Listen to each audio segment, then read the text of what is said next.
My left kneecap was staging a violent, localized strike.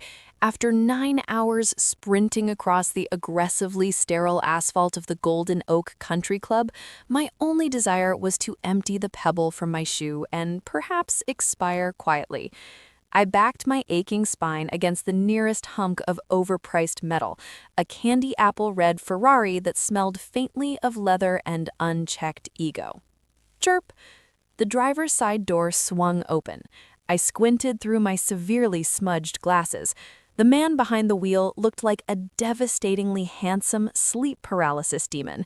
His jaw was tight enough to snap a crowbar, and the dark circles under his eyes suggested he hadn't slept since 2018.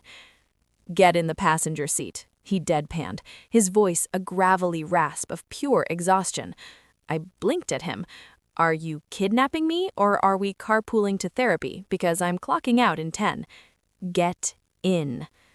I don't know if it was the sheer, exhausting authority radiating off him, or the fact that sitting down simply sounded better than standing. I slid into the passenger seat. Click. The doors locked. "Okay, cool, abduction it is," I muttered, gripping my pepper spray.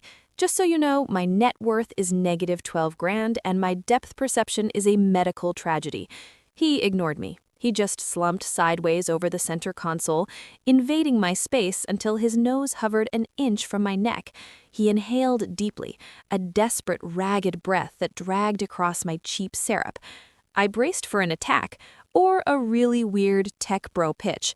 Instead, his eyes fluttered shut and he passed out cold against my shoulder. "Excuse me?" I poked his temple. "Sir?" Before I could panic, a sharp rapping hit my window. My deeply incompetent manager, Kevin, glared through the glass, his clipboard trembling. "Penelope!" Kevin's muffled voice shrieked. "You are fired! Loitering in a guest vehicle?" The sleeping billionaire abruptly stirred. He blinked his heavy, bloodshot eyes, blindly reached into his jacket, and slammed a matte black American Express card against the window glass. "She's not loitering," he murmured, his voice heavy with sleep. "She's my new executive transportation consultant. Walk away, Kevin, before I buy this golf course and pave it." Hey everyone, it's Tiana. I've been holed up with these characters for days, and I'm so excited to finally let them loose. If you love a grumpy meets sunshine showdown and non-stop witty jabs, hit subscribe and turn on notifications so you don't miss a single update. Also, would you mind dropping a comment while you listen? It really helps the algorithm find more rom-com lovers like us. And honestly, it keeps me fueled with coffee on my end. Okay, grab your coziest blanket and let's jump into the story. Chapter 1. Kevin practically evaporated. 1 second he was glaring through the Ferrari's window, clipboard trembling with middle management rage, and the next, he was just a faint cloud of cheap cologne retreating toward the clubhouse. The man beside me dragged a hand down his face. Up close, without the barrier of glass, his scent hit me. Sharp cedar, ozone, and a terrifyingly sterile undertone of hospital-grade hand sanitizer. It was the smell of a man who micromanaged his own breathing. "So," I said, squinting to focus on his aggressively sharp cheekbones. "Executive transportation consultant. Does that come with a dental plan? Or do I just watch you nap in luxury vehicles?" He didn't laugh. He didn't blink. "My name is Adler. We are moving to my office to draft your employment terms." "Your office?" I echoed. He pushed open the driver's side door. "The Maybach. Parked in VIP spot 1. Walk slowly.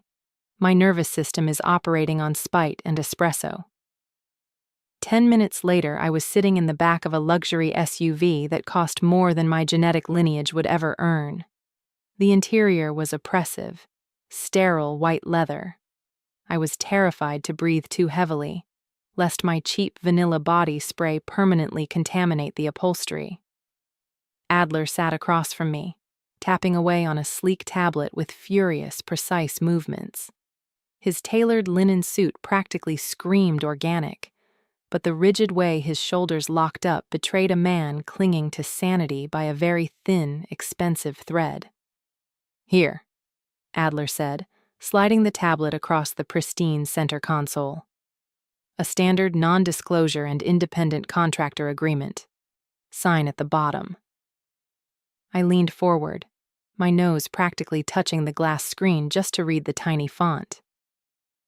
Section 4, Clause B, I muttered. Consultant must refrain from wearing strongly scented lotions. Yeah, no. I buy my body spray in bulk at the pharmacy. It masks the smell of exhaust fumes and desperation. I'm not changing it. Adler's chest hitched. He leaned closer, and the sudden drop in the vehicle's temperature made the hairs on my arms stand up. His eyes, rimmed with exhaustion, fixed onto mine.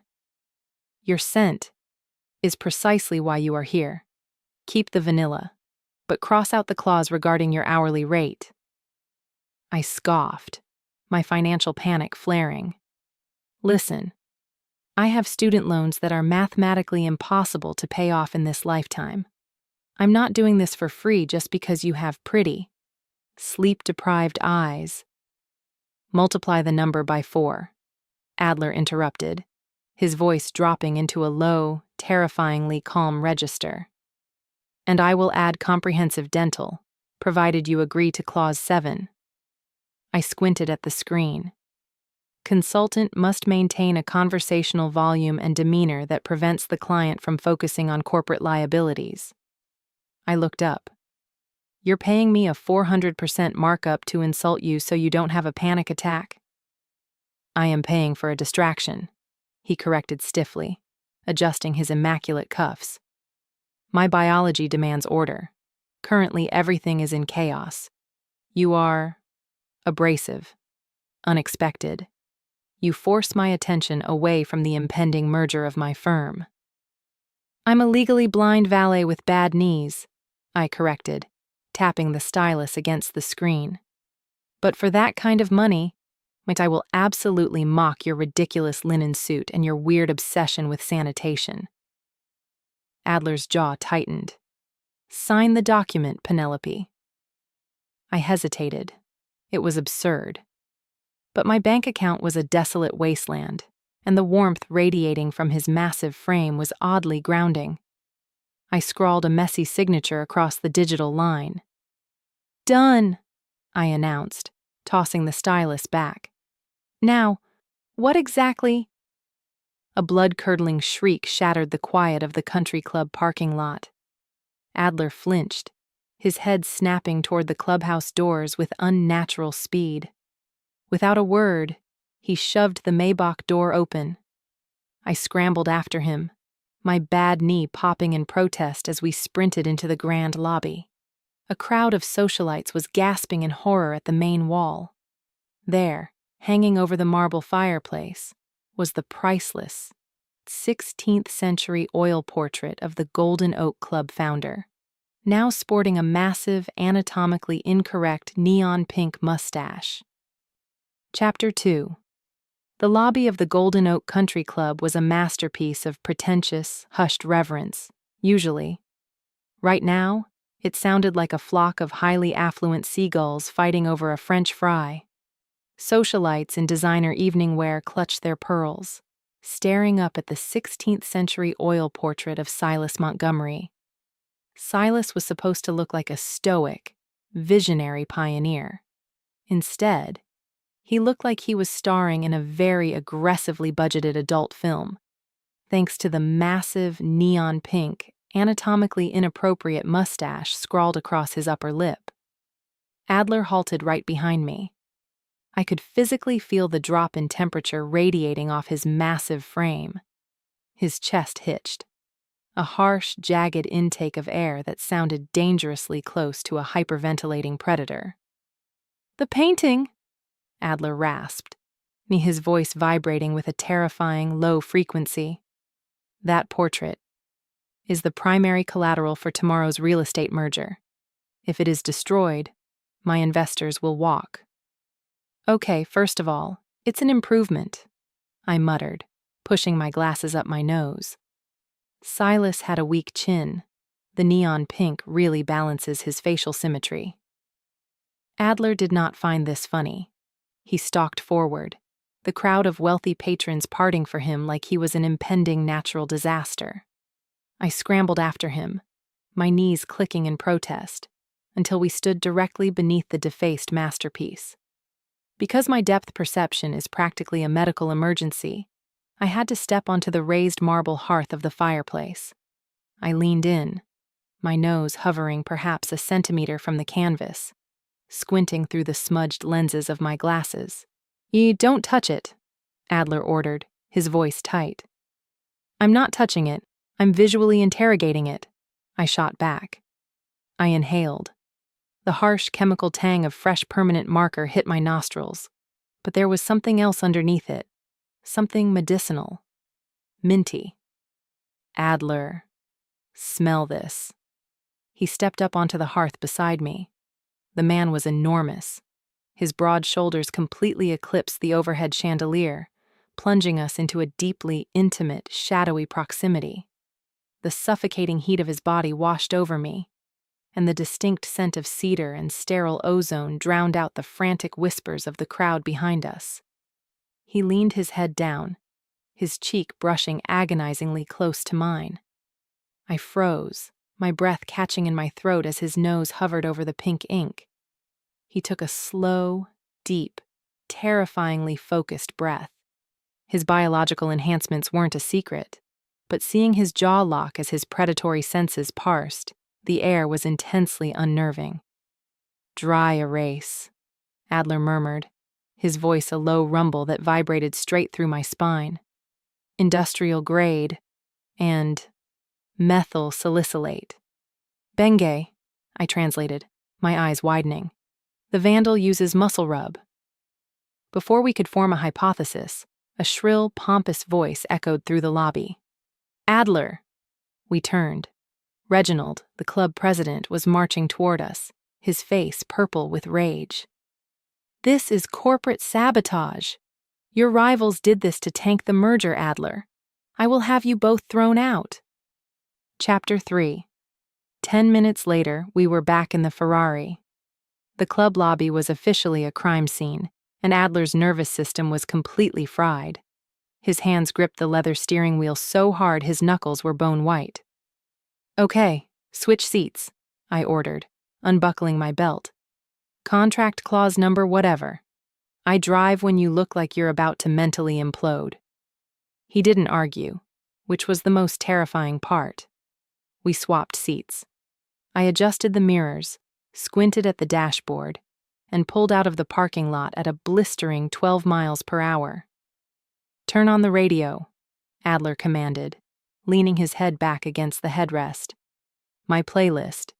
It is mathematically designed to lower cortisol." I tapped the screen. A haunting, hollow sound echoed through the speakers. It sounded like a whale crying inside a metal trash can. "Adler," I deadpanned, keeping my eyes locked on the painfully blurry road ahead. "What is this? Is the car haunted by a Victorian ghost?" "It is Icelandic ambient throat singing," he replied defensively, though his eyes remained closed. "It is soothing." "It sounds like a gastroenterology exam," I countered, tapping the steering wheel. "You know what lowers cortisol? Not being awake for 3 consecutive weeks. Sleep, Adler. I'll keep driving us around this aggressively manicured neighborhood until you drool." "I do not drool," he muttered. "We'll see." I kept the pace agonizingly slow. I roasted the throat singing. I insulted his organic linen suit. I openly questioned the structural integrity of his perfectly styled hair. And slowly, miraculously, the crushing, primal tension in the passenger seat evaporated. His breathing deepened. His massive frame went entirely slack.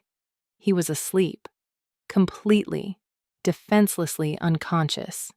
And yes, a tiny, highly incriminating drop of drool escaped the corner of his mouth, staining the pristine leather console. I smiled, a bizarre twist of affection settling in my chest. He wasn't just a ruthless billionaire. He was just a guy who desperately needed a nap. After 40 minutes, My bad knee couldn't take the pedal anymore. I carefully navigated back to the Golden Oak parking lot. The clubhouse was mostly dark now. I poked Adler's shoulder. "Wake up, Sleeping Beauty. Shift's over." He jolted awake, blinking blearily. He wiped his mouth, realizing what he'd done, and a faint flush of utter mortification crept up his neck. Before he could speak, when I pointed out the window, "Look." Just outside the driver's side door, illuminated by the headlights, was a small, crumpled piece of cellophane, a gluten-free oat bran muffin wrapper, and another one, 3 feet away, a trail of them, leading straight toward the darkened east wing of the clubhouse. Adler's eyes sharpened, the exhaustion vanishing instantly. We slipped out of the car, following the trail of wrappers in total silence. We pushed through the heavy wooden doors of the historical archives room. Click. The heavy reinforced security door slammed shut behind us. The darkness was absolute. Thick, heavy, and suffocating. "Adler?" I whispered, my terrible vision rendering me completely, hopelessly blind. "The door locked," he rasped. The sound came from somewhere above and to my left. The utter panic in his voice was immediate. I heard the heavy, desperate thud of his fists hitting the reinforced steel. The room was tiny, maybe 4 by 4 feet. It was a holding closet for the archives, and Adler's claustrophobia was escalating from a simmer to a catastrophic boil. Hey, I said, putting my hands out blindly. "Stop hitting the door. You're going to break your hand, and I am not driving you to the emergency room in the Ferrari. I don't know where the insurance registration is." "I can't breathe," Adler choked out. The heat rolling off his body was immense.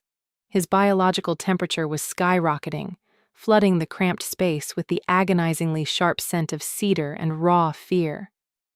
"Yes, you can," I snapped, trying to keep my voice aggressively normal. "You're just being a baby about the square footage. Think about your penthouse. Think about your stupid, oversized, violently expensive glass walls." "Penelope," he gasped. I took a step forward to find him, completely forgetting that the floor of an archive closet would be covered in boxes. My shins slammed into a cardboard crate. I pitched forward into the pitch-black void, fully expecting to break my nose on a filing cabinet. Instead, I crashed into a wall of solid, scorching heat. Adler's arms snapped around my waist instinctively, catching my fall. The impact knocked the breath out of me, and we stumbled backward, his back hitting the steel door with a heavy thud. I was plastered against his chest.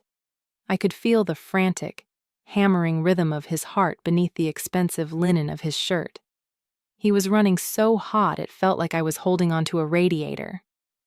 "I've got you," he breathed, his voice suddenly dropping an octave, and the panic had stopped. The claustrophobia was gone, replaced entirely by the heavy, suffocating silence of our bodies pressed together in the dark.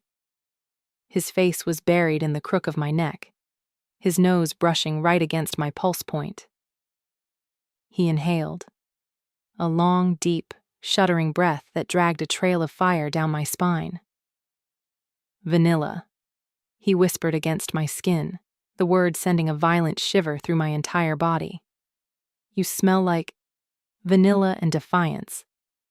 I couldn't speak. I couldn't deploy a sarcastic joke. My hands were trapped flat against his chest, and the sheer, overwhelming presence of him was making my brain short-circuit. His grip tightened on my waist, pulling me a fraction of an inch closer. He tilted his head. I could feel his breath ghosting over my lips. The tension in the tiny room snapped, warping into something intensely, dangerously electric. We were hovering on the edge of a terrible, completely unprofessional mistake. Just as his mouth brushed against mine, clang. Light flooded the closet. The heavy door swung open, sending us stumbling sideways into the hallway. A thoroughly unimpressed janitor stood there, holding a massive ring of keys and a mop bucket. "You two realize the archives are closed on Tuesdays, right?" Adler and I practically launched ourselves out of the suffocating darkness of the archive closet, stumbling under the harsh fluorescent lights of the hallway. I aggressively smoothed down my profoundly wrinkled polyester uniform, while Adler raked a trembling hand through his perfectly styled hair. "We were inspecting the structural integrity of the shelving units," Adler told the janitor, his voice entirely devoid of its usual terrifying authority. The janitor slowly squeezed his mop. "Right. Sure you were, buddy." An hour later, I was standing in the center of Adler's penthouse, actively ruining his interior design. The space was a terrifying monument to minimalism. Floor-to-ceiling glass walls overlooking Silicon Valley, stark white furniture, and zero evidence of actual human habitation. It smelled like expensive air and profound loneliness. Naturally, I had commandeered his massive, imported mahogany desk to build a murder board. "Penelope," Adler sighed, pinching the bridge of his nose. "What exactly is happening to my window?" "I am visually organizing our suspects," I explained, tearing off a piece of masking tape with my teeth and slapping a crudely drawn sketch of my manager onto the pristine glass. "My red yarn connects motive to opportunity. Blue yarn implies sheer incompetence. Kevin gets a lot of blue yarn." Adler abandoned his rigid posture by the doorway and moved toward me. The suffocating heat of his massive frame preceded him, wrapping around my shoulders like a heavy blanket. He stopped right beside me, his arm brushing mine as he stared at the chaotic web of yarn and index cards stuck to his multi-million-dollar view. "Your manager lacks the cognitive function to orchestrate corporate sabotage," Adler murmured, his deep voice vibrating right at ear level. "It is Reginald. The club president has been trying to force me out of the board for 3 years." "Reginald is too lazy to walk a mile dragging oat bran muffins," I countered, leaning over the desk to point at a sticky note. Adler leaned over the desk with me. Suddenly, we were trapped in the exact same gravitational pull from the archive closet. Our shoulders were pressed tightly together. He turned his head to look at my sticky note, and his breath ghosted across my cheek. Warm, minty, and laced with that dizzying scent of cedar. I swallowed hard, entirely forgetting my own argument about Kevin. Adler's eyes dropped to my mouth. He didn't move away. In fact, he leaned a fraction of an inch closer, the sheer primal gravity of his biology overpowering the sterile chill of his penthouse. "Perhaps," he whispered, his voice dark and rough, "we should interrogate Reginald, just to be certain." "Right," I croaked, my brain entirely devoid of wit. "Reginald." Before the tension could snap into something ruinous, a sharp, scraping sound echoed through the penthouse. Adler froze. His eyes flared, a terrifying flash of alpha gold illuminating his irises. His enhanced hearing locked onto the noise. He turned his head toward the massive glass doors leading to his private 40th floor balcony. Scratch. Scratch. Something, or someone, was outside. The scratching turned out to be a rogue drone that had lost its signal and crashed onto Adler's balcony. But the adrenaline spike meant neither of us slept, leading directly to our current highly undignified situation, staking out the country club from the front seat of the Ferrari. At 2 a.m. "This is a biological catastrophe," Adler stated flatly, staring at the foil-wrapped cylinder in his hand with profound horror. "It's a gas station taquito, Adler, not a pipe bomb," I said around a mouthful of processed cheese and questionable meat. "Eat it. You skipped dinner because you were busy hyperventilating over Reginald's quarterly reports. Your blood sugar is crashing." "The ingredient list reads like a hazmat warning," he protested, though his stomach gave a loud, treacherous rumble. "Just put it in your mouth," I ordered, waving my half-eaten taquito at him. I promise, the sheer volume of sodium will preserve your organs for centuries. He shot me a withering glare, but the stubborn set of his jaw softened. He took a hesitant bite. His eyes widened slightly. Right? I smirked, wiping a smear of grease off my chin.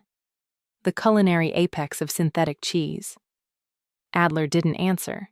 He just aggressively demolished the rest of the taquito in 3 bites. Watching this billionaire tech-mogul, wearing a bespoke suit, eating gas station garbage in the dark just to humor me, well, it did something entirely unwelcome to my chest. It was endearing. It was human. It was dangerously charming. He reached for a napkin at the exact moment I did. Our fingers collided over the center console. The spark of static electricity was sharp, but the lingering heat of his hand over mine was worse. He didn't pull away. He just looked at me in the dim glow of the dashboard, his thumb slowly brushing over my knuckles. I am finding this deeply tolerable, Adler admitted softly, his dry humor masking a startling vulnerability. Don't get used to it, I whispered back, my heart hammering violently against my ribs.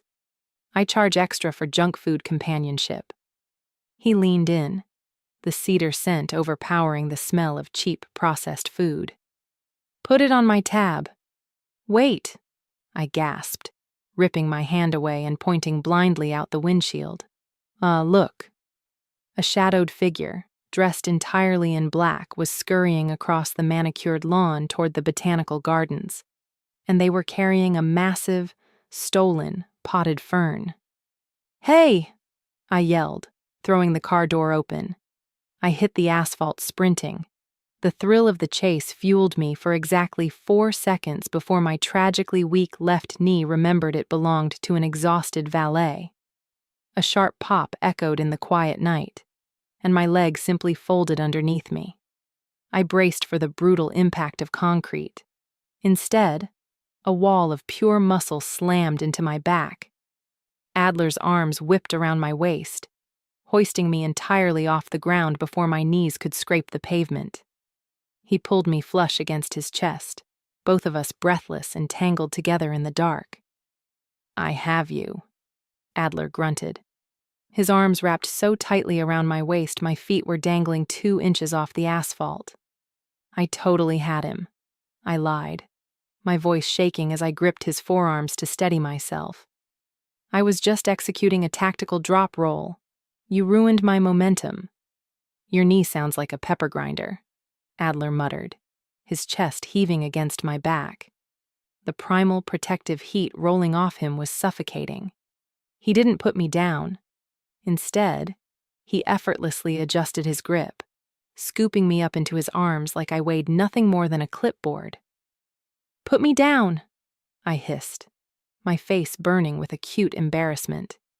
You have a herniated corporate ego to maintain. You can't be seen carrying the help. Shut up, Penelope, he commanded, his jaw tight as he carried me toward the wrought iron gates of the botanical gardens. My heart rate is currently at 140 beats per minute. If I put you down and you fall again, my nervous system will permanently shut down. He carried me into the dense, humid labyrinth of the gardens. The smell of damp earth, blooming orchids, and rich fertilizer masked his cedar scent. But the sheer physical reality of being held against his chest was impossible to ignore. He finally set me down on a wooden bench near the center fountain, immediately stepping back and pulling a silver bottle of hand sanitizer from his pocket. He pumped 3 aggressive squirts into his palms. Filthy, he muttered, aggressively rubbing his hands together. You're welcome, I deadpanned, rubbing my aching knee. My poverty might be contagious. Good call. He froze, his golden eyes snapping up to mine. He immediately shoved the bottle back into his pocket, looking genuinely stricken. I meant the asphalt, Penelope, not you. Before I could process that rare, genuine apology, I squinted into the shadows behind him. Adler, turn around. He turned. There, wedged precariously on top of the fountain's edge, was the massive fern the vandal had been carrying. It was strategically placed directly in front of the only security camera in the sector. They're blocking the feed, Adler realized, stepping forward to grab the heavy ceramic pot. He hoisted it up, but the damp soil shifted. A cascade of muddy water and wet dirt poured out, splattering directly down the front of his pristine $3,000 custom linen trousers. I slapped a hand over my mouth to muffle a laugh. Oh no, mind the organic fibers. Adler looked down at his ruined suit. Then he looked at me, a slow, incredibly dangerous smirk spreading across his face. I find I do not care. He tossed the fern aside. I stood up, leaning on the stone rim of the fountain as we investigated what the camera had been guarding. My stomach dropped. Sitting in the moonlight was the pristine, white marble bust of the club's first treasurer. Or, at least, it had been pristine. Now, a fresh, aggressively detailed pair of permanent marker breasts had been drawn directly over the treasurer's ceremonial cravat. I stared at the heavily vandalized 16th-century marble bust of the club's first treasurer. The neon pink marker gleamed wetly in the moonlight. Well, I whispered, pushing my glasses up my nose. You have to admire their commitment to anatomical symmetry. Those are aggressively well-proportioned. Adler let out a sound that was half growl, half exhausted sigh. We have less than 48 hours until the merger gala, Penelope. If this phantom draws permanent marker cleavage on the ballroom centerpiece, the investors will pull the plug. Which directly led to my current, deeply uncomfortable situation. Standing in the middle of a hyper-exclusive, violently sterile Silicon Valley boutique that smelled like crushed lilies and financial ruin. I am not wearing this, I announced, holding up a sleek, emerald green silk gown. It costs more than my car, Adler. I will sweat through it out of sheer economic panic. Adler was sitting on a plush velvet sofa outside my dressing room, looking entirely too massive for the delicate furniture. He didn't even glance up from his tablet. You are attending the gala as my executive assistant. You need to blend in with the investors. The silk breathes. Put it on. If I spill cheap champagne on this, I'll owe you my organs. I shot back, gripping the heavy fabric. I hate this. I hate that you can just swipe a piece of plastic and fix things. It makes me feel compromised. Adler's fingers stopped moving across the screen. He slowly set the tablet down. The arrogant billionaire facade melted, replaced by that quiet, intense vulnerability that always made my chest ache. Penelope, I cannot fix the fact that my board is circling me like vultures. I cannot fix the fact that I haven't slept properly in a month without you in a moving vehicle. Let me buy the dress. Please. I swallowed the lump in my throat. I retreated into the dressing room, yanking the curtain shut. I stripped off my polyester uniform, took off my thick glasses so they wouldn't snag the fabric, and carefully slid the emerald silk over my head. It fit like liquid glass. I stepped backward out of the dressing room, the world reduced to a smeary, impressionistic blur of colors without my lenses. Okay, I muttered, squinting at the tall, broad-shouldered shape standing rigidly near the display window.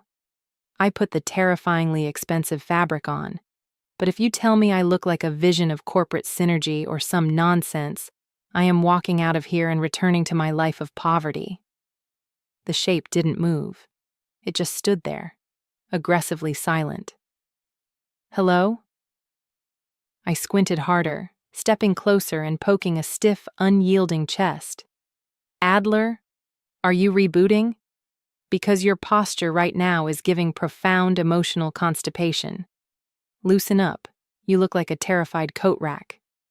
Penelope, a dark, gravelly voice echoed from the complete opposite side of the room. I froze. I spun around. A second, much warmer, infinitely more intimidating blur was walking toward me. "Wait," I gasped, horrified realization washing over me. I turned back to the stiff shape I had just insulted. I patted its completely plastic, armless torso. Oh my God. I just verbally abused a mannequin. Adler stopped right in front of me. The heat radiating off his massive frame was unmistakable. He reached out, his large, warm fingers gently sliding my glasses back onto my face. The world snapped into razor-sharp focus. Adler was staring down at me, his jaw tight, his golden eyes blown wide and completely dark. He wasn't looking at the mannequin, and he was looking at the way the emerald silk clung to my curves. "You look," he breathed, his voice breaking slightly. "You look completely terrifying." The sheer, undeniable obsession radiating off him made my knees weak, and for once, it had nothing to do with my joints. Adler's pack didn't howl at the moon. They wore bespoke Italian suits, drank $60 lattes, and destroyed lives via corporate acquisitions. The next morning, the boardroom of Adler's tech empire was practically vibrating with hostile alpha energy. I stood outside the massive glass doors, clutching a plastic-wrapped suit from the dry cleaners, my manufactured excuse for crashing the meeting. Through the glass, I could see Adler standing at the head of the long oak table, looking completely surrounded. The VP of Finance, a slick, over-cologned nightmare named Marcus, was leaning forward, slamming a quarterly report down. Even through the soundproof glass, I could read his smug lips. He was challenging Adler's leadership. I pushed the heavy glass doors open. The chilled, aggressively air-conditioned air of the boardroom hit me, followed immediately by the suffocating scent of 8 aggressive executives. "Excuse me," I said, my voice cutting through the tense silence as I marched straight toward Adler. "Executive transportation consultant coming through. You're dry cleaning, Mr. Conrad." Adler blinked, his rigid, defensive posture faltering for a microsecond as my cheap vanilla scent hit the room. "Penelope, we are in the middle of a deeply unproductive hostility ritual," I interrupted, dropping the suit over an empty leather chair. I turned to glare at Marcus, who was staring at me like I was a rodent that had chewed through the drywall. "Let me guess, Marcus. You're complaining about the Golden Oak merger delay because your bonus is tied to the acquisition?" Marcus sneered, standing up to his full height. "Who the hell is this? Adler, control your staff. This is a closed board meeting." "I am legally uncontrollable," I shot back, crossing my arms. "And Adler is currently trying to stop a phantom artist from tanking the exact merger you're whining about. So unless you want to put on some tactical gear and go stake out a country club topiary garden, I suggest you sit down and let the man do his job." The entire boardroom fell dead silent. I was a valet in a cheap cardigan, verbally eviscerating a multimillionaire in his own territory. I expected Adler to fire me on the spot. Instead, Adler just watched me. His chest heaved, a low, barely audible rumble vibrating in his throat. He wasn't angry. He was in absolute awe. Marcus's face turned a mottled, furious red. "You arrogant little... I am on the club's advisory board. I will personally order a full-scale audit of that pathetic valet stand. I will have your job by sundown." The temperature in the room plummeted. Before Marcus could take another breath, Adler moved. It wasn't a corporate step. It was a biological blur. Suddenly, Adler's massive frame was planted directly between me and Marcus.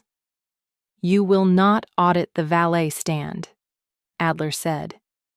His voice wasn't raised, but it echoed with a terrifying primal resonance that made the glass walls rattle. Marcus puffed out his chest. "Adler, you can't..." Adler tilted his head. He didn't blink. When he looked at Marcus, his irises flared, a brilliant, terrifying, inhuman flash of pure alpha gold. I said, "You will not touch her."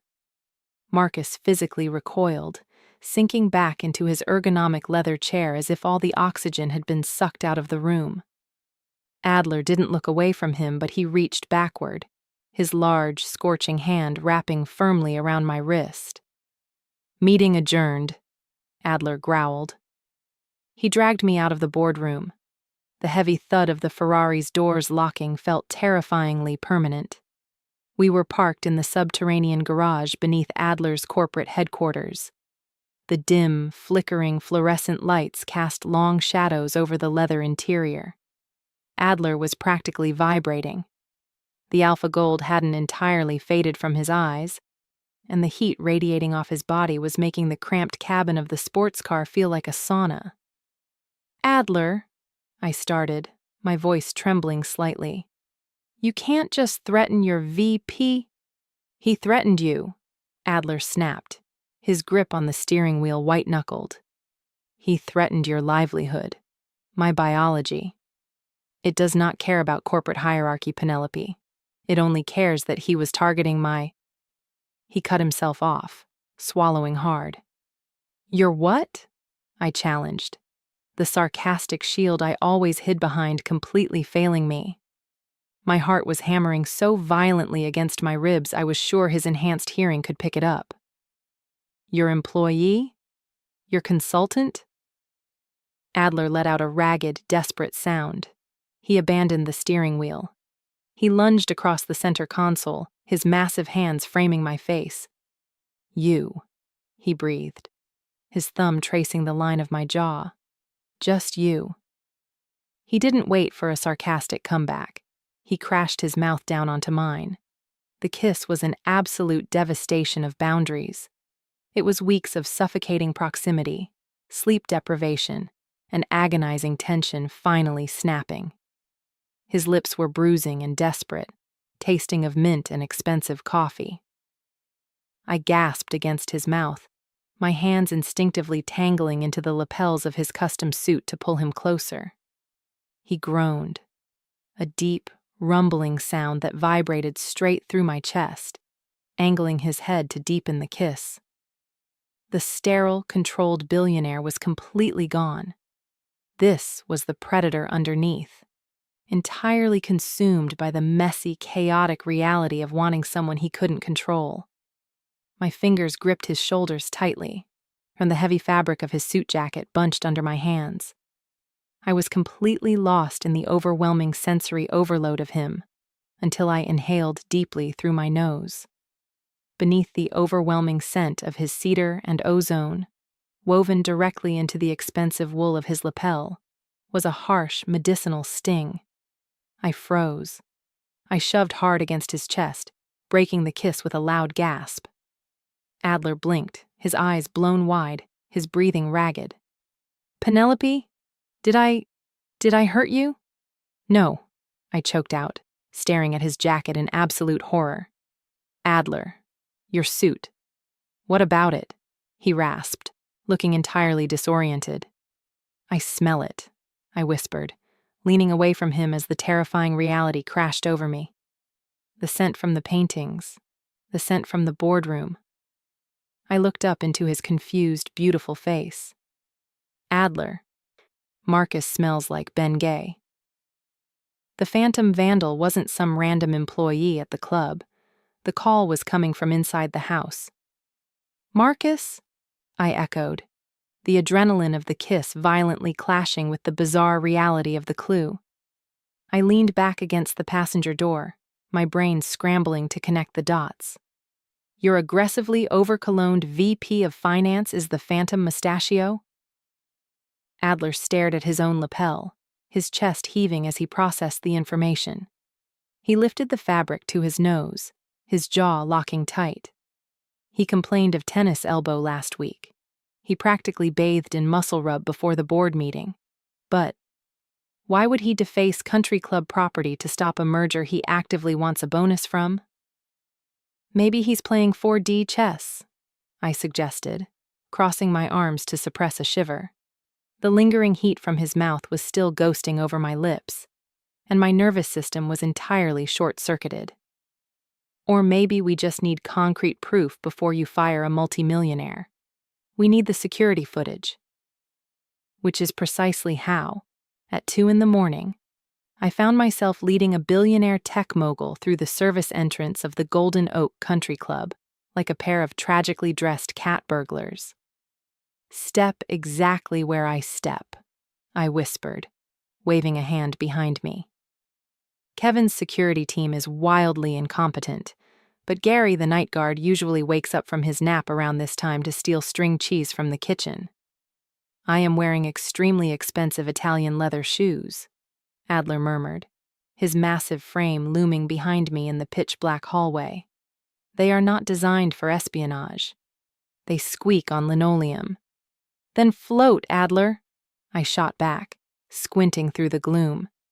"Use your scary alpha levitation." "That is biologically impossible," he deadpanned. We slipped into the main security office, a cramped, windowless room filled with the hum of servers and the harsh glare of a dozen monitor screens. I immediately dropped into the swivel chair, squinting at the complicated keyboard. Adler stood right behind me, his chest practically flush against my back as he reached over my shoulder to operate the mouse. His arm brushed my cheek, the friction sending a violent spark of static electricity across my skin. "Camera 4, Adler directed, his deep voice a physical vibration against my spine. "Fast forward to Tuesday night." Before I could hit the playback button, the heavy thud of combat boots echoed in the hallway outside. Gary was awake, and he was walking straight toward the office. "Under the desk!" I hissed, grabbing Adler by his lapels and aggressively dragging him downward. It was a logistical nightmare. The space beneath the security desk was designed for a standard human, not a massive, broad-shouldered apex predator. We collapsed into a tangled heap of limbs just as the office door swung open. I was pinned on my back against the ugly carpet, and Adler was trapped directly on top of me. His forearms bracketed my head, supporting his weight, but our chests were pressed flush together. The temperature in the tiny space immediately skyrocketed.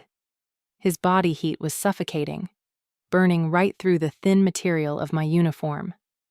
Gary shuffled into the room, humming off-key, and the smell of stolen string cheese wafting under the desk. Adler's breath hitched. His primal biology was reacting to the perceived threat, his chest expanding with a sharp, heavy intake of air. His eyes flashed that terrifying, luminous gold in the shadows. If Gary heard him breathing, we were doomed. I didn't think. I just reached up and clamped my hand firmly over the bottom half of Adler's face. He froze, his lips parted against my palm, his hot, ragged breath ghosting across my fingers. His golden eyes snapped down to mine, wide and completely stunned. I held his gaze, my heart hammering a frantic, terrifying rhythm against his chest, praying my cheap vanilla scent would ground him. Slowly, the gold faded from his irises.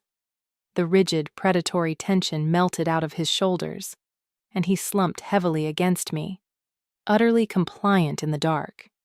Gary finally left, the door clicking shut behind him. I dropped my hand, breathless. "Okay, you can get off me now." Adler didn't move for 3 agonizing seconds. He just stared at my mouth, his own lips slightly parted. "I am mathematically certain I do not want to." He finally rolled off me, his movements stiff. We scrambled back up to the monitors and hit play on the footage. The screen showed the topiary gardens. Just as we suspected, the massive fern blocked the vandal's face entirely. "Useless," Adler muttered, raking a hand through his hair. "Wait," I squinted, leaning so close my nose bumped the screen. "Look at the bottom left corner. When they drop the fern, something falls out of their pocket." Adler zoomed in. the blurry pixels sharpened just enough to reveal a discarded, uncrumpled piece of cellophane, a gluten-free oat bran muffin wrapper. But this time, the logo was visible. Agatha's Artisan Bakes, I read aloud. Marcus doesn't eat carbs. He strictly adheres to a liquid protein diet. Marcus isn't the vandal.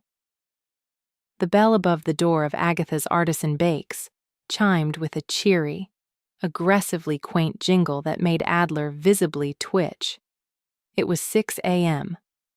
We had driven straight from the country club to the bakery, fueled entirely by adrenaline, unresolved sexual tension, and gas station coffee. The smell of fresh yeast, powdered sugar, and warm butter was a jarring contrast to the rigid, terrifying corporate titan standing next to me. Adler looked like a tailored, bespoke Grim Reaper waiting to harvest a croissant. "Let me handle this," I whispered, elbowing him in the ribs as we approached the counter. You look like you're about to foreclose on the espresso machine. Just stand there and look intimidating." "I always look intimidating," he muttered, adjusting his cuffs. "It is my resting facial structure." A teenage barista with a lip ring and an apathetic gaze slowly approached the register. "Can I help you?" "Yes," I said, leaning over the glass pastry case and fixing him with my best, legally blind glare. "We are conducting a highly sensitive corporate investigation. We need to know who regularly buys your gluten-free oat bran muffins." The teenager blinked slowly, popping a bubble of pink gum. "That's a violation of customer privacy, lady. Also, those muffins taste like flavored cardboard. Are you sure you don't want a bear claw?" "I don't want a bear claw, I want a name," I demanded, tapping my knuckles on the glass. "Unless you'd like me to log on to Yelp and write a multi-paragraph review about a fictional rat infestation in your flower bins." The kid just stared at me. "I make minimum wage. I literally do not care about the Yelp reviews." I floundered, my bad cop routine spectacularly derailed by Gen Z apathy. Before I could pivot, a massive, scorching hand clamped down on my shoulder.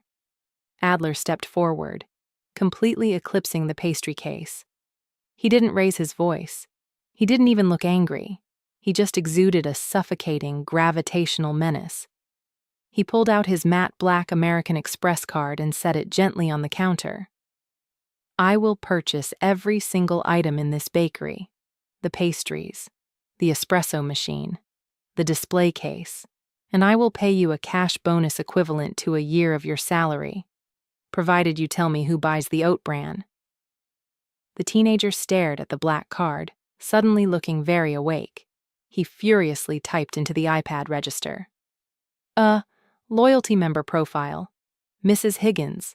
She buys us out every Tuesday morning." "Mrs. Higgins," I echoed, my brow furrowing. "Like, the sweet old lady who volunteers at the library?" "I don't know about a library," the kid said, sliding the iPad toward us. "But she's like 80 years old, drives a golf cart, smells really intensely like Bengay." The bottom dropped out of my stomach. Bengay. I looked at Adler. The horrific realization was mirroring itself in his exhausted eyes. Marcus didn't smell like Bengay because he was the vandal.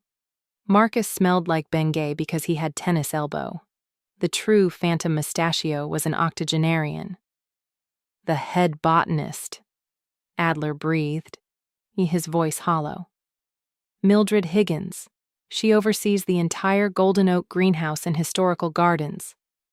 She has unlimited access to the club," I realized, grabbing Adler's arm. "She moves the ferns because they're her ferns. She uses the archive closets because she stores the fertilizer there." Adler's phone suddenly buzzed violently in his pocket, shattering the revelation. He pulled it out, his eyes scanning the text message.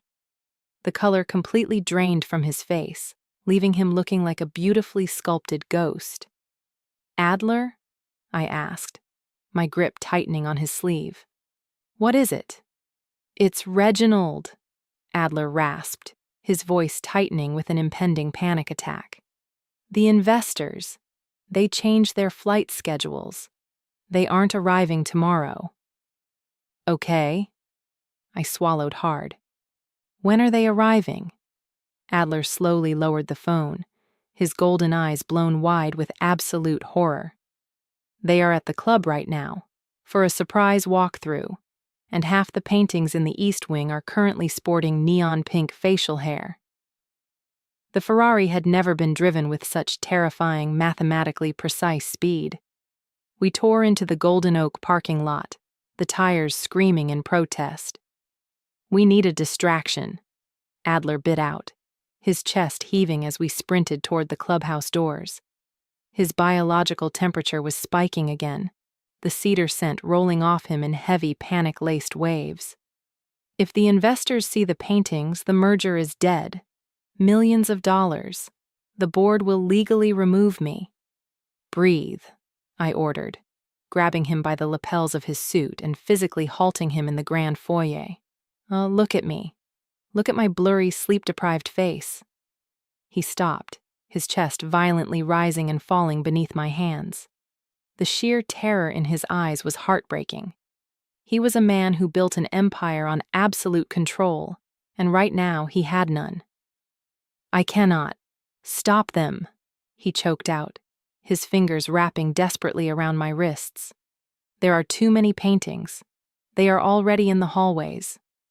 You don't have to stop them, I said fiercely, smoothing down his lapels and ignoring the sparks of static electricity dancing across my palms. You just have to stall them. I will handle the art. You handle the egos. Just follow my lead. And please, for the love of God, pretend I know what I'm talking about. Before he could argue, the pompous, carrying voice of Reginald echoed from the adjacent corridor. And this way, gentlemen, I is our prized historical portrait gallery. I grabbed Adler's hand, his fingers immediately interlocking with mine in a crushing grip, and yanked him around the corner, intercepting the group of 5 heavily suited investors and a very smug club president. Ah, Adler, Reginald sneered, stopping in his tracks. We were just beginning the walkthrough. I assume you don't mind the early arrival? Actually, Reginald, the timing is disastrously inconvenient, I announced, stepping in front of Adler. I aggressively pushed my thick glasses up my nose and adopted a posture of extreme European elitism. I am Dr. Penelope Conrad, Senior Historical Art Appraiser for the Smithsonian's private sector. Adler made a faint choking sound behind me. I squeezed his hand mercilessly.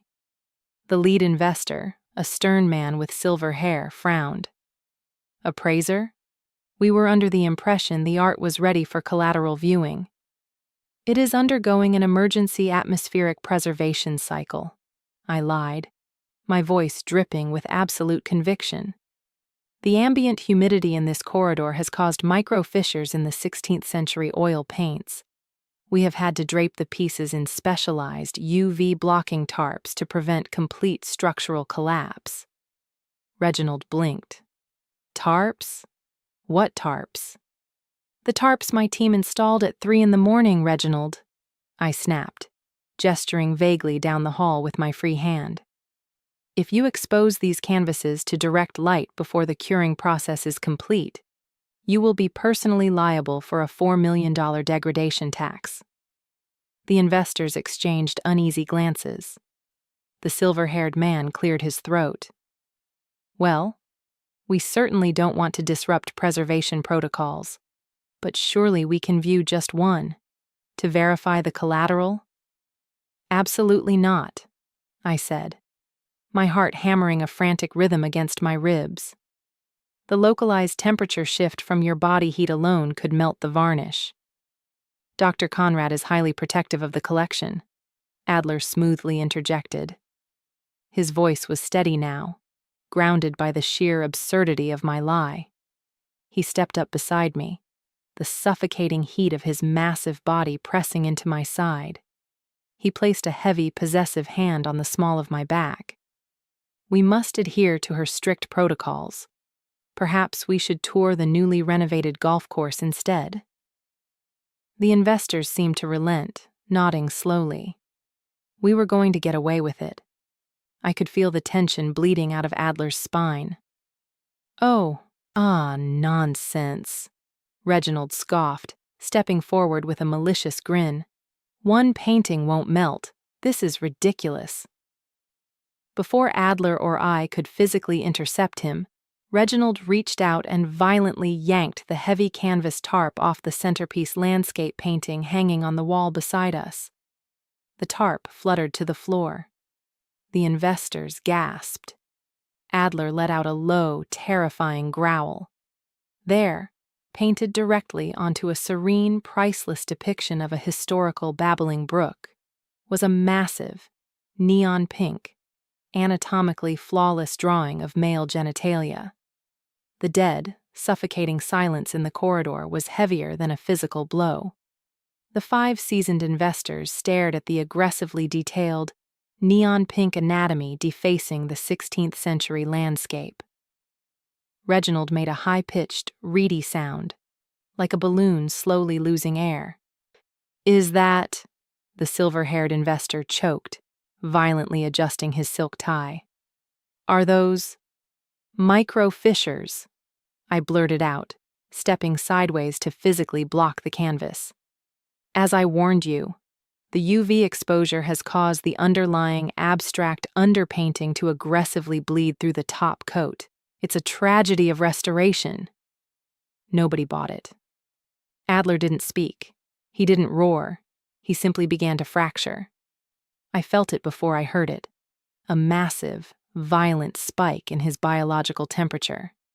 The cedar scent rolling off him soured into something sharp and metallic.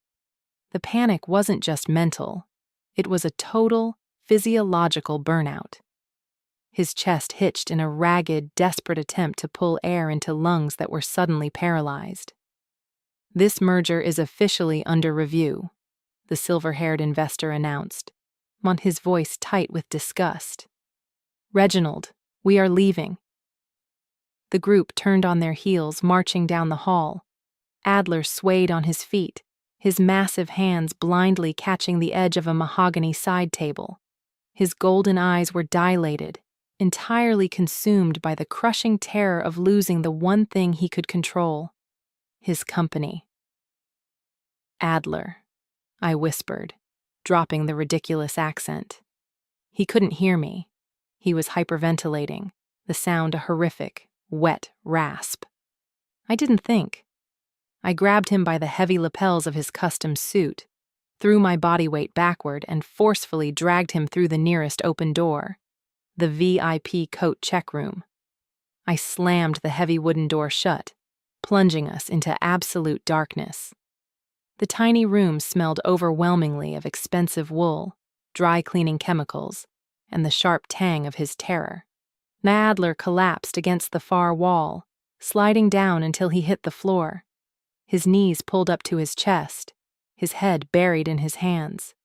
He was a billionaire apex predator, entirely reduced to raw, trembling panic. "Adler, look at me," I pleaded, dropping to my knees right between his legs. "I can't," he choked out, his entire massive frame shaking. "It's gone. The merger. The pack. I can't breathe, Penelope, my chest." I dropped the jokes. I dropped the sarcastic shield I had spent my entire life perfecting. I crawled forward into the V of his legs, pressing my chest flush against his violently heaving one. I wrapped my arms tightly around the thick muscles of his neck, burying my face into the crook of his shoulder. "You can breathe," I said fiercely, my voice vibrating against his collarbone. "I am right here. Smell the cheap vanilla. Smell the polyester. Ground yourself. I've got you." He let out a shattered sob. His massive arms came up, wrapping around my waist with bone-crushing force. He buried his face into my neck, his hot, ragged breaths ghosting across my skin. I ran my fingers through his perfectly styled hair, ruining it completely. just holding him in the dark while his racing heart slowly, agonizingly, began to sync with the steady rhythm of mine. For 10 minutes, we just stayed there on the floor, the sterile billionaire and the legally blind valet. When his breathing finally leveled out, he slowly pulled his head back. In the faint sliver of light creeping under the door, his eyes locked onto mine. Exhausted, entirely stripped of his armor, and devastatingly sincere. "You," he whispered, his voice rough. "You stayed." "Obviously," I breathed, my heart doing a painful flutter. I started to shift my weight to stand up, but my hand brushed against something plastic on the carpeted floor.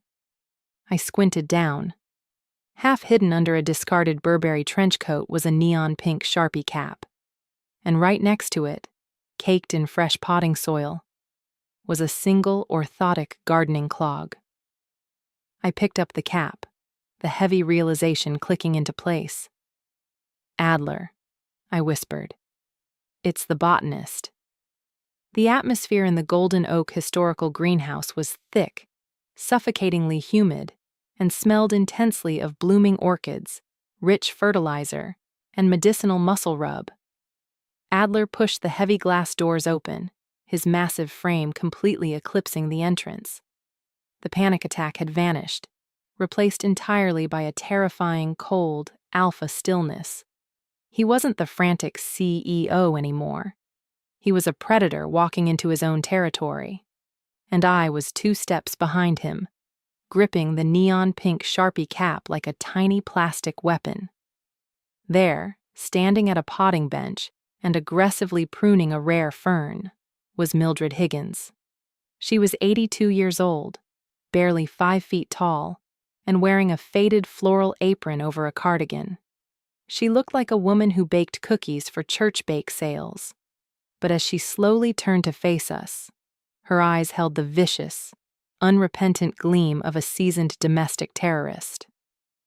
"You're tracking mud onto my flagstones, Adler," Mildred snapped, pointing a pair of pruning shears directly at his chest. "You vandalized $3 million worth of 16th century oil canvases, Mildred." Adler deadpanned, his voice a low, vibrating threat. "You jeopardized my entire corporate structure. Over what? A reprimand for planting hydrangeas out of season?" Mildred scoffed, slamming the shears down onto the bench. "Hydrangeas? You arrogant, spreadsheet-obsessed infant. You cut my rare Colombian orchid budget by 40%. You claimed the greenhouse was a non-essential aesthetic expenditure during your quarterly review. It is a country club, not a botanical research facility." Adler shot back, stepping forward. The heat rolling off him made the already sweltering greenhouse feel like an oven. "It is an ecosystem," Mildred roared back, entirely unfazed by the massive, glaring alpha looming over her. "You corporate suits march in here, slashing budgets for things you don't understand, prioritizing marble statues and golf carts over the very oxygen you breathe. I dedicated 40 years to these gardens. So yes, I drew a mustache on Silas Montgomery. He was a cheapskate, too." I stepped out from behind Adler, wildly impressed. "Okay, wait. You deliberately targeted the art because it was the collateral for the merger? You knew exactly how to hurt his portfolio?" Mildred adjusted her thick spectacles, looking me up and down. "Of course I did, dear. I listened to the board members complain while I prune the hedges. They are remarkably loud when they drink martinis. And who are you? You have terrible posture." "I am his consultant," I said, suppressing a grin. "And honestly, your line work on the treasurer's bust was phenomenal, very symmetrical." Adler shot me a look of profound, exhausted betrayal. "Penelope, do not encourage her." He turned his glare back to the old woman. "I am calling the authorities, Mildred. You are fired." Mildred didn't flinch. She simply reached into the pocket of her apron and pulled out a fresh, uncapped, neon pink permanent marker. "Call them," Mildred challenged, her voice dropping into a deadly whisper. "But you should know.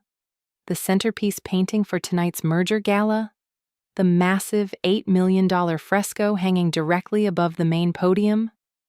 She smiled, a terrifying, sweet, grandmotherly smile. "I've already bypassed the security cameras in the ballroom.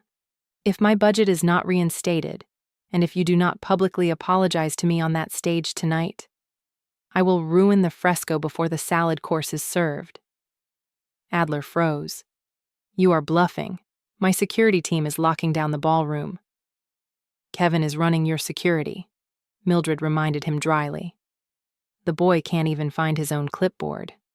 Reinstate the budget, Adler, or the investors get a very educational anatomy lesson tonight." The Golden Oak main ballroom was a terrifying sea of wealth, silk, and predatory corporate ambition. I stood near the edge of the champagne tower, violently uncomfortable in the emerald green silk gown Adler had bought me. Without my glasses, which I had aggressively refused to wear out of sheer misplaced pride, the entire room was a dazzling, smeary blur of crystal chandeliers and moving blobs of color. "You are fidgeting," a dark, velvet-soft voice murmured directly into my ear. Adler stepped up behind me, so close the fine wool of his tuxedo brushed against the bare skin of my back. The heat radiating off him was immediate and entirely possessive. He didn't touch me, but the sheer gravitational pull of his massive frame was enough to anchor my spiraling anxiety. "I am legally blind and surrounded by billionaires," I muttered, squinting at a blurry group of investors by the podium. "I feel like a very cheap minnow in a tank full of incredibly litigious sharks. Also, I think I just smiled politely at a potted ficus." Adler let out a low, vibrating chuckle. His hand drifted up, hovering just a millimeter above the curve of my waist. "You look breathtaking and terrifying. Marcus hasn't made eye contact with you all evening." "Good. He still smells like Bengay and bad financial decisions," I shot back. The banter was our safety net, but underneath it the tension was unbearable. "Have you spotted her?" Adler's posture instantly went rigid. His enhanced gaze swept the massive, glittering ballroom. "No. Mildred is unaccounted for. My security team is positioned around the centerpiece fresco, but she is small and entirely ruthless." "Are you going to apologize?" I asked softly, leaning back just a fraction of an inch to let my spine press against his solid chest. He stiffened. "I do not negotiate with botanical terrorists, Penelope. To concede to an extortionist in front of my investors, it would project absolute weakness. The pack would smell the blood in the water. I have to maintain control." "Adler, you can't control chaos," I whispered, turning my head slightly to look up at his blurred, devastatingly handsome profile. "Sometimes you just have to let the weird, aggressive old lady have her orchids." He looked down at me, his golden eyes dark and conflicted in the dim ballroom lighting. The sterile, unyielding CEO was at war with the man who had fallen asleep in a cramped Ferrari just to escape the pressure. He leaned in, the scent of cedar and expensive cologne wrapping around me like a physical tether. "If I lose this merger," he breathed, the vulnerability raw and aching. "Then you lose it," I said fiercely, "and you start over, without the panic attacks." He stared at my mouth, his jaw locking. The air between us suddenly grew impossibly thick, the noise of the gala fading into a dull roar. He raised his hand, his long, warm fingers gently tracing the line of my jaw. Before he could speak, a sharp, deafening screech of microphone feedback echoed through the ballroom. We both winced, looking toward the main stage. The club president, Reginald, was tapping the microphone, a smug, triumphant smile plastered across his face. "Ladies and gentlemen, esteemed investors," Reginald's voice boomed. "If I could direct your attention to the main podium, It is time for Adler Conrad to give his opening remarks regarding our highly anticipated merger. Adler's hand dropped from my face. His jaw turned to granite. He gave me one last, agonizingly tense look before he began the long walk toward the stage. I held my breath, squinting at the blurry figure of Adler stepping up to the microphone directly beneath the massive, multi-million-dollar historical fresco. He opened his mouth to speak. With a loud, heavy clunk, every single light in the ballroom simultaneously cut out. The room plunged into pitch-black darkness. Chaos immediately erupted. Socialites shrieked, glasses shattered, and the heavy, terrifying sound of panicked billionaires echoed in the void. And then, right above the podium came the distinct, horrifying sound of a ladder scraping against marble. Crash. The pitch-black darkness of the ballroom was an absolute sensory nightmare. Around me, billionaires were shrieking like startled livestock. Crystal shattered, silk rustled aggressively, and above the podium, the ominous scrape of a heavy aluminum ladder against 16th-century marble echoed like a death knell. "Adler!" I yelled, blindly shoving my way through the panicking crowd. Without my glasses, in total darkness, I was operating purely on instinct and the faint, lingering scent of his cedar cologne. Clack. The emergency backup generators kicked in, flooding the ballroom with a sickly, dim yellow light. I blinked against the sudden glare, squinting at the main stage. There, I perched precariously on the top rung of a maintenance ladder directly in front of the priceless centerpiece fresco, was Mildred Higgins. She was holding a massive, uncapped neon pink marker. Adler was standing at the base of the ladder, frozen. His chest was heaving, his hands clenched into fists at his sides. The entire pack of investors was watching in horrified silence, waiting for the apex predator to tear the intruder apart. Instead of calling security, I hitched up the skirt of my violently expensive emerald gown and marched directly onto the stage. "Mildred," I announced loudly, my voice echoing through the microphone on the podium. The entire room went dead silent. I just have to say, the fluorescent pink against the muted Renaissance-era pastels, it's a very bold, postmodern critique of capitalist greed. Honestly, your shading technique is unparalleled. Mildred paused, the marker hovering an inch from a painted cherub's face.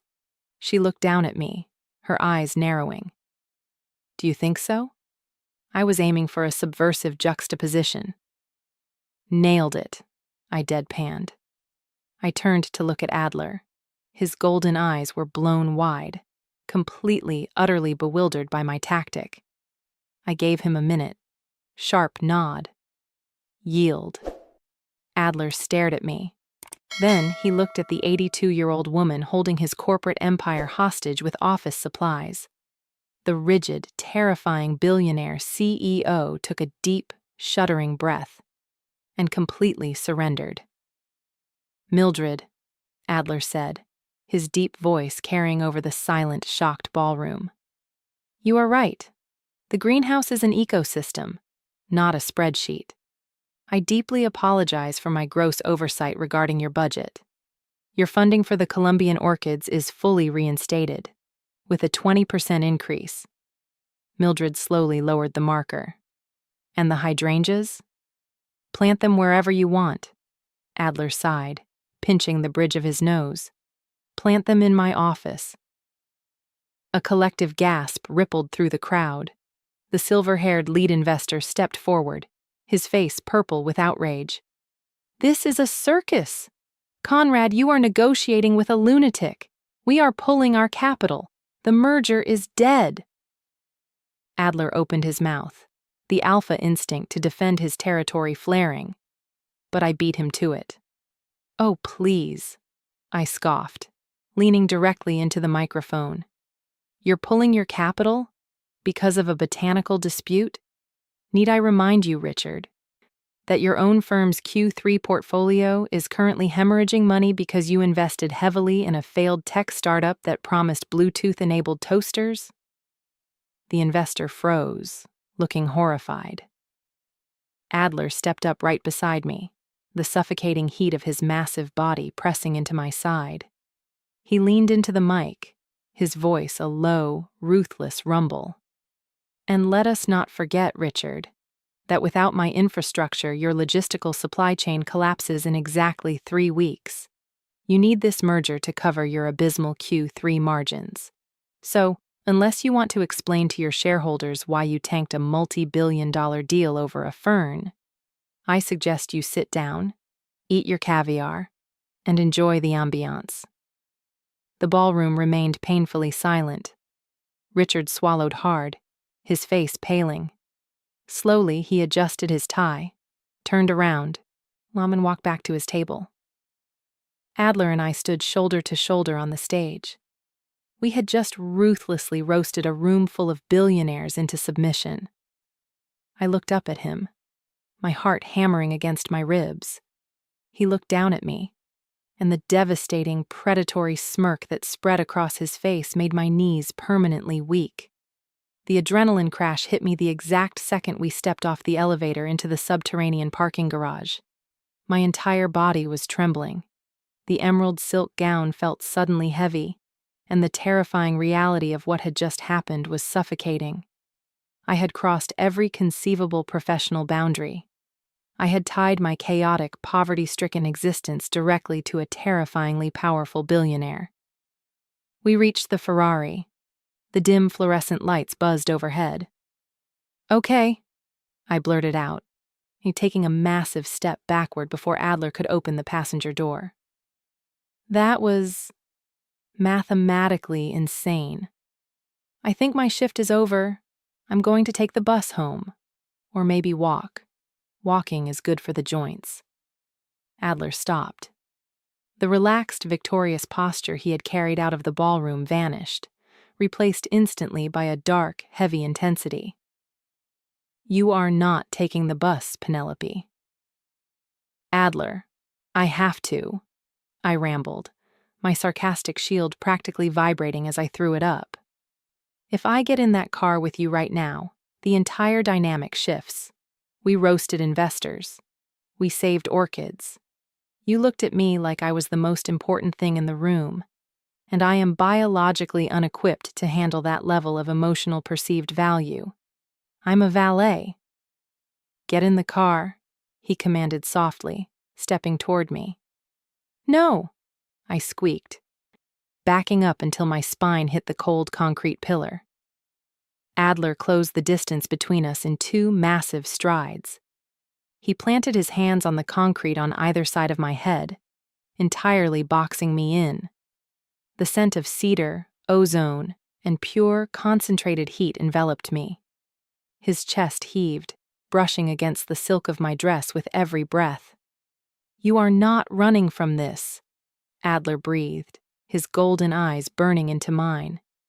"Biologically, my nervous system requires your presence to function. Practically, you are the only person who does not cater to my ego, which is precisely what keeps my empire from collapsing. We are a required operational synergy." "Did you just verbally trap me with corporate logic?" I whispered, my heart threatening to crack my ribs open. "I am securing my most valuable asset," he murmured, his gaze dropping to my mouth. "Prove it," I challenged, the defiance flaring up to mask my terror. I gripped the heavy lapels of his tuxedo. "Prove it without using your wallet. No contracts, no pay raises. Just you." Adler let out a ragged groan. He abandoned the pillar, his massive hands dropping to grip my waist, hoisting me up slightly so my toes barely brushed the concrete. He crashed his mouth down onto mine. There was no hesitation, no sterile control. It was a complete, consuming surrender. His lips parted mine, his tongue sweeping in with a hot, desperate rhythm that made my brain short-circuit. I tangled my fingers into his perfectly styled hair, ruining it entirely, pulling him closer until the buttons of his tuxedo shirt pressed bruises into my collarbone. He kissed me like he was starving, like I was the only oxygen in the suffocating garage. The sheer, overwhelming power imbalance completely inverted. He was the billionaire alpha, but in my arms, he was entirely at my mercy. When he finally pulled back, we were both gasping for air. He rested his forehead against mine, his eyes closed, his massive chest rising and falling violently against my own. "I am never letting you out of the passenger seat," he whispered hoarsely. "Good," I managed to croak out, "because my feet are killing me." Click. Behind us, the Ferrari doors automatically unlocked. Sunlight. Bright, obnoxious, relentlessly cheerful sunlight. I groaned, burying my face into the softest, most aggressively thread-count-heavy pillow I had ever encountered. The scent of cedar and expensive laundry detergent wrapped around me. I rolled over, my hand slapping against a solid, incredibly warm wall of muscle. I blinked my eyes open. I was in Adler's minimalist penthouse. The massive glass walls were practically glowing with morning light, and beside me, sprawled on his stomach, completely unconscious, was the CEO of Conrad Technologies. He was drooling. Just a tiny, barely perceptible drop on the edge of his pillow, but it was there. He had slept through the entire night. 8 unbroken, glorious hours in an actual bed, not the leather seat of a moving vehicle. His face was entirely relaxed, the terrifyingly sharp angles softened by sleep. I sat up, dragging the crisp white sheet up to my chest. The emerald gown was draped unceremoniously over $1 million modern art sculpture in the corner. As if sensing my movement, Adler's eyes fluttered open. He blinked slowly, the luminous gold irises adjusting to the light. He didn't bolt upright. He didn't check his tablet. He just rolled onto his side, propped his head on his hand, and stared at me with a slow, devastatingly lazy smile. "Good morning, executive consultant," he murmured, his morning voice a gravelly, vibrating rumble that should have been illegal. "You slept," I noted, squinting at his blurry face. "Like actual REM sleep. You didn't even try to micromanage your own breathing." "I was thoroughly distracted last night," he drawled, his eyes dropping to the bare skin of my shoulders. The memory of exactly how we had ended up in his bed sent a violent flush of heat straight up my neck. Adler reached over to the minimalist nightstand and picked up a sleek black velvet box. He slid it across the mattress toward me. "I told you. I'm not accepting any more ridiculously expensive bribes," I warned, eyeing the box suspiciously. "My pride is already on life support." "It is not a bribe," Adler said, his expression sobering into something deeply sincere. "It is a medical necessity. Open it." I hesitated, then popped the lid. Inside, resting on black satin, was a pair of glasses. They weren't just any glasses. They were sleek, tortoise-shell designer frames. The lenses were thick but expertly crafted to hide the bulk, completely devoid of the smudges and scratches that plagued my current pharmacy-bought pair. "Adler," I breathed, genuinely stunned. "These are custom." "Put them on," he urged softly, sitting up and crossing his arms over his bare, heavily tattooed chest. I carefully slid the frames onto my face. The world snapped into immediate, terrifyingly sharp focus. The edges of the glass walls, the fibers of the expensive sheets, and Adler. I looked at him. I really looked at him for the very first time. I could see the exact shade of gold in his eyes. I could see the tiny, exhausted laugh lines bracketing his mouth. I could see the sheer, overwhelming, predatory beauty of the man who had completely derailed my life. My breath caught in my throat. The vulnerability of seeing him so clearly was immense. He was waiting watching me with that intense, quiet hope, waiting for me to acknowledge the profound intimacy of the moment. I stared at his perfectly sculpted face. I pushed the sleek frames up my nose. "Wow," I deadpanned, my voice completely flat. "Your pores are significantly larger than I assumed. Honestly, Adler, yeah, we need to talk about your exfoliation routine." Adler's jaw actually dropped. For 3 seconds, the terrifyingly powerful CEO of Conrad Technologies was completely speechless. Then his chest began to shake.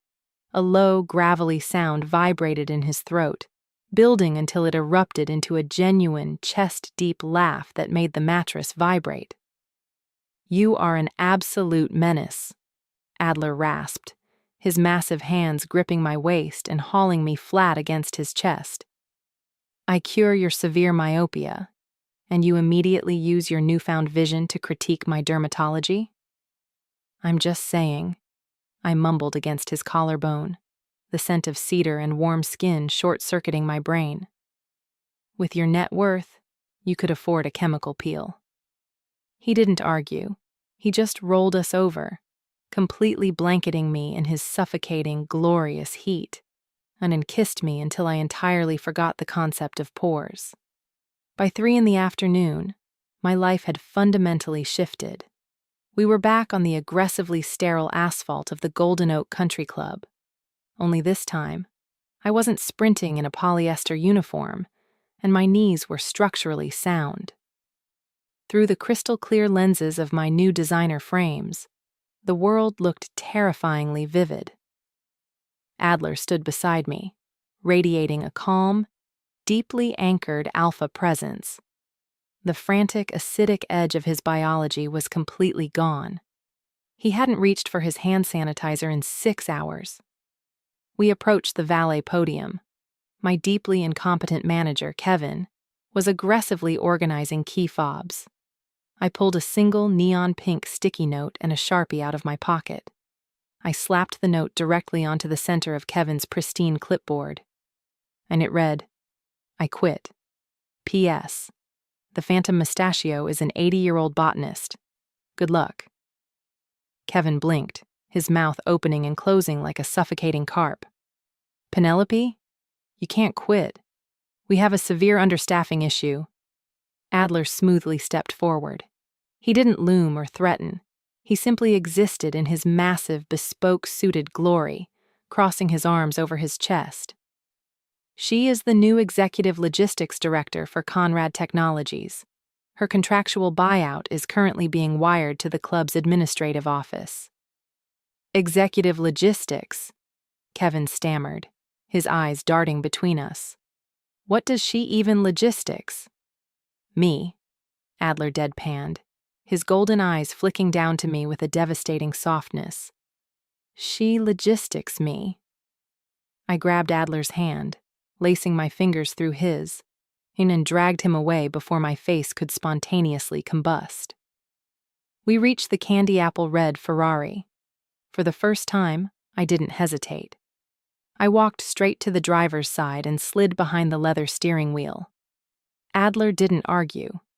He folded his massive frame into the passenger seat, completely surrendering the ultimate symbol of his control. I started the engine, the aggressive purr vibrating through the seats, and pulled out into the Silicon Valley traffic. We stopped at a red light.